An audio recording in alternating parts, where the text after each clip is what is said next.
बारे में बहुत सारी कहानियां सुनी होंगी, लेकिन आज मैं आपके लिए अलादीन की एक ऐसी कहानी लेकर आया हूँ जो कि शायद आज से पहले आपने पहले कभी सुनी ही नहीं होगी। और इस अलादीन की कहानी फ्रांस की है और इतना पक्का है कि आज तक आपने अलादीन की जितनी भी कहानियां सुनी होंगी, ये कहानी उन सब से बिल्कुल अलग है। यहाँ तक कि इस कहानी का अंत भी आपके लिए एकदम नया होगा। कहानी की शुरुआत एक कपल को दिखाते हुए होती है जिसमें लड़के का नाम सैम और लड़की का नाम सारा था। इन दोनों के बीच यहाँ पर किसी बात को लेकर झगड़ा हो रहा होता है। सारा यहाँ पर अपनी कार रोक देती है और पीछे से सैम का दोस्त मैक्स भी उसके पास आ जाता है, जिसके बाद सैम उसके साथ एक मॉल के अंदर चला गया। यहाँ अगर ये दोनों सेंटा के कपड़े पहनकर सेंटा क्लॉज बनते हैं, क्योंकि यहाँ पर क्रिसमस पार्टी की तैयारियां चल रही थी। अब यहाँ पर सेंटा को इस तरह घूमता देखकर कुछ बच्चे उसे घेर लेते हैं, जो कि सैम था। वो उससे कहानी सुनाने की जिद करते हैं। अब पहले तो सैम मना करता है, लेकिन बच्चों की जिद करने पर वो कहानी सुनाने लगता है। वो कहता है कि सालों पुरानी बात है, बगदाद के एक शहर में दो दोस्त रहा करते थे जिनका नाम अलादीन और खालिद था, और ये दोनों चोरी करने में माहिर हैं। एक दिन जब ये दोनों बाजार में टहल रहे थे, तभी वहाँ पर वजीर अपनी उड़ने वाली कालीन पर आता है और मौका पाकर ये दोनों उसे नीचे फेंककर उसकी कालीन झपट लेते हैं और गोते खाते हुए पूरे बगदाद शहर की सैर करते हैं। वहीं वजीर महल में सुल्तान के साथ शहजादी को ढूंढ रहे होते हैं, क्योंकि सुल्तान चाहते हैं कि राजकुमारी की जल्द से जल्द शादी करा दी जाए। लेकिन राजकुमारी शादी करने के लिए अभी तैयार नहीं है। अब सुल्तान वजीर से कहते हैं कि तुम्हें मेरी बेटी के लिए एक अच्छा और अमीर लड़का ढूंढना होगा और तुम्हें शहजादी का पहरा भी बढ़ाना होगा ताकि वो किसी भी तरह से महल छोड़कर बाहर ना जा सके। लेकिन शहजादी भी एक कदम आगे थी। वो अपना भेष बदलकर बाजार में पहुंच जाती है, जहाँ पर अलादीन और खालिद बूढ़े लोगों का भेष बनाकर लोगों को जवान होने की दवाइयाँ बेच रहे थे। ये लोग फ्रॉड तो थे ही, ये लोग यहाँ पर अपनी चालाकियाँ दिखाकर लोगों को बेवकूफ बना रहे थे। लेकिन शहजादी उनकी चालाकी पकड़ लेती है और वो खुद अलादीन के सामने जाकर दवाई मांगती है। दवाई पीने के बाद वो अंधी होने का नाटक करती है, जिस वजह से वहाँ पर मौजूद भीड़ अलादीन को पीटने लगती है। लेकिन इससे पहले कि लोग पूरी तरह से अलादीन को मार देते, वहाँ पर वजीर पहुँच जाता है और सभी लोग उसके सामने झुक जाते हैं। वजीर काफी बेरहम इंसान होता है। वो अलादीन को पकड़कर उसे भी मारने की कोशिश करता है, लेकिन अलादीन उसके सिपाहियों से बचता हुआ वहाँ से निकलने की कोशिश करने लगता है और इस कोशिश में शहजादी और खालिद भी उसकी मदद करते हैं, वो भी इस तरह से। लेकिन आखिरकार सिपाही अलादीन को पकड़ ही लेते हैं और उसे मारने ही वाले होते हैं। लेकिन तभी खालिद वजीर को अपने निशाने पर ले लेता है और अलादीन को छोड़ने के लिए बोलता है, लेकिन सिपाही उस पर तीर चला देता है, जिससे खालिद बेहोश होकर वहीं पर गिर जाता है। इसके बाद वजीर सजा के तौर पर अलादीन को खाली रेगिस्तान में छोड़ने की सजा देता है, जहाँ पर वो बिना खाने और पानी के ही मर जाए। इसी बीच एक हकीम खालिद को इलाज के लिए ले जाता है।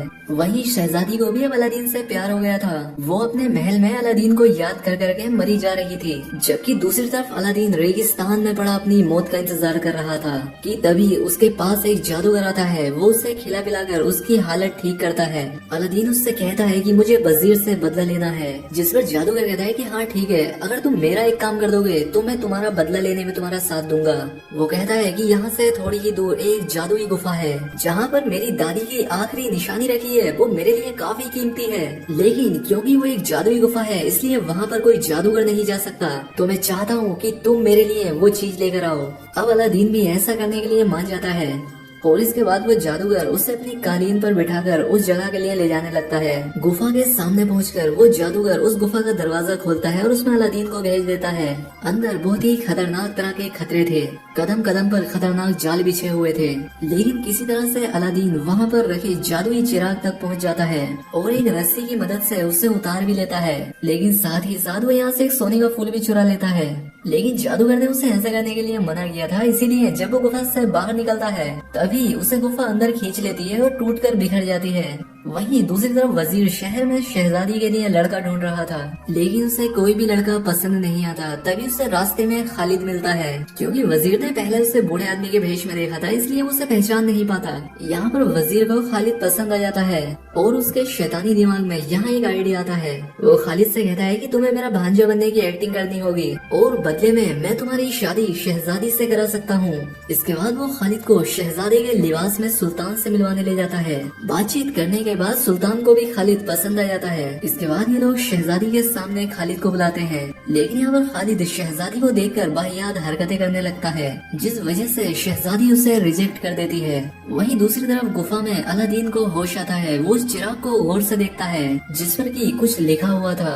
उसे पढ़ने के बाद अलादीन चिराग को घिसता है, जिसके बाद एक बहुत ही बड़ा जिनी उससे बाहर आता है। इसके बाद वो अलादीन को गुफा से भी बाहर ले आता है, लेकिन ये जिनी वैसा अच्छा जिनी नहीं था जैसा कि हमने मूवियों में देखा है, बल्कि ये जिनी बहुत ही बड़ा हरामी होता है। वो अलादीन से कहता है कि मैं किसी भी छिजोरे की विश पूरी नहीं करता हूँ, जिस पर अलादीन कहता है कि हाँ ठीक है मत करो, लेकिन मुझे लगता है कि तुम छोटे हो, क्योंकि इतने बड़े होने के बावजूद भी तुम इतने छोटे से चिराग में कैसे आ गए। जिस पर जिनी कहता है कि देख बेवकूफ, मैं तुझे वापस अंदर जाकर दिखाता हूँ। उसके अंदर जाने के बाद अलादीन हंसने लगता है और उससे कहता है कि अब मैं तुम्हें तभी बाहर निकालूंगा जब तुम मेरी 7 इच्छाएं पूरी करोगे। अब क्योंकि जिनी के पास दूसरा कोई रास्ता भी नहीं था, इसीलिए वो उसकी शर्तें पूरी करने के लिए मान जाता है। अलादीन जिनी को बाहर निकालकर उसे अपनी प्रॉब्लम्स के बारे में बताता है। पहले तो वो अपना लुक उससे एक शहजादी की तरह कराता है। इसके बाद वो अपने लिए एक बहुत ही बड़ा सा महल बनवाता है, लेकिन तभी अचानक उसे शहजादी की याद आने लगती है। वो जिनी से कहता है कि मुझे अभी शहजादी को देखना है, और जिनी की मदद से वो देखता है कि शहजादी भी उसे ही याद कर रही थी। लेकिन जिनी उसे बताता है कि एक शहजादा उससे शादी करने के लिए आया हुआ है और शायद शहजादी भी उससे हाँ कर सकती है। ये सुनकर अलादीन शहजादी पर ऐसा जादू कराता है जिससे कि वो लड़का जब भी उसे देखे तो शहजादी उससे बहुत ही बदसूरत नजर आए। जिनी के असर की वजह से खालिद शहजादी से दूर भागने लगता है।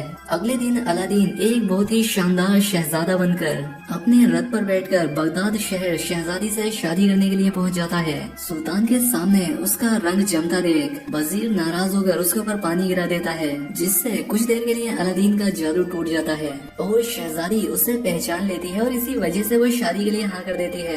हालांकि सुल्तान और वजीर अभी भी बहस में लगे होते हैं, जिस वजह से वो अलादीन का असली रूप नहीं देख पाए थे। अब लड़की को अपनाने के शगुन के तौर पर अलादीन सुल्तान को एक कैंडी मशीन देता है। दूसरी तरफ अपनी चाल नाकाम होती देख वजीर खालिद को एक प्लान समझाता है। वो उससे कहता है कि अलादीन के पास एक चिराग है और मुझे लगता है कि हो ना हो ये सब उस चिराग का ही असर है। तुम किसी भी तरह से उसका वो चिराग चुरा कर मेरे पास ले आओ। वहीं दूसरी तरफ अलादीन शहजादी से चोरी छुपे मिलने जाने की तैयारी कर रहा था। तभी खालिद अपना मुंह छिपाकर उस पर हमला कर देता है और इन दोनों के बीच काफी अच्छी खासी फाइट होने लगती है और लड़ते लड़ते इन दोनों का नकाब उतर जाता है। अब ये दोनों एक दूसरे को पहचान लेते हैं और लड़ना भी बंद कर देते हैं और अब पूरी रात एक दूसरे को अपनी अपनी कहानियां सुनाते हैं, जिस पर अलादीन उसे ये भी बताता है कि मैंने ये तुम पर जादू कराया था ताकि तुम्हें राजकुमारी बदसूरत लगे। साथ ही साथ वो खालिद को चिराग के बारे में भी बताता है।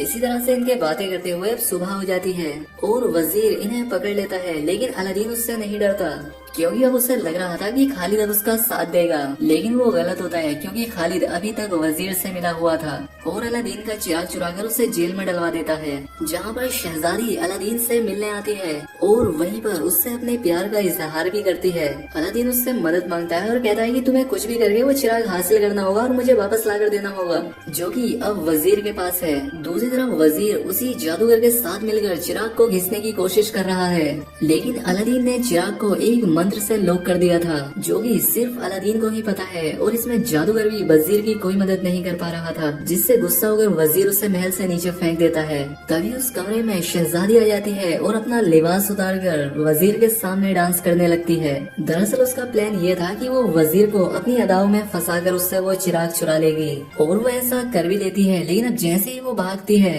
वजीर उससे पकड़ लेता है क्योंकि वो अभी भी होश में था।